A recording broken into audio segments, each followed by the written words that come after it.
If you want to make a private or role-exclusive channel on Discord, you're in the right place. In this video, I'll show you exactly how to create a channel that only specific members or roles can access, whether that's for announcements, a private team space, a VIP group, or just a hidden chat for certain people on your server. This is a simple process once you know where to click, and by the end of this tutorial, you'll be able to set it up confidently in just a few minutes. If this video helps you out, make sure to hit the like button and subscribe for more easy Discord tutorials just like this. Alright, let's jump in. First, open Discord and sign into your account. Once you're logged in, open the server where you want to create the private channel.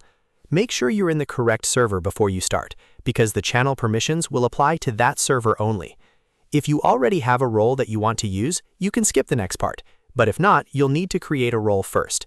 To do that, go into Server Settings, then click Roles and choose Create Role.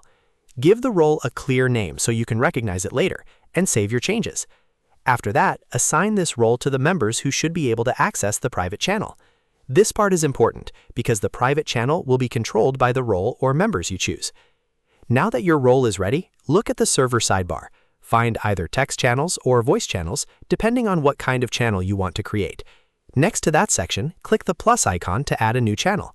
When the channel creation window opens, type in the channel name you want to use. Then look for the option to turn on Private Channel and switch it on. Once private mode is enabled, Discord will let you choose who can access it. Select the roles or individual members that should be allowed into the channel. This is where you make the channel exclusive, so only the people you choose will be able to see it and join it. Double-check your selections so you don't accidentally leave out someone who needs access. When everything looks correct, click Create Channel. Discord will create the channel with the permissions you selected, and it will now be private or role exclusive based on your setup.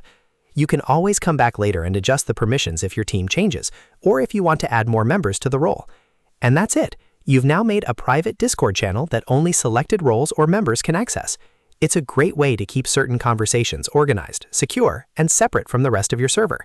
If this tutorial helped, please give it a like and subscribe for more Discord how-to videos, tips, and step-by-step guides. Thanks for watching, and I'll see you in the next one.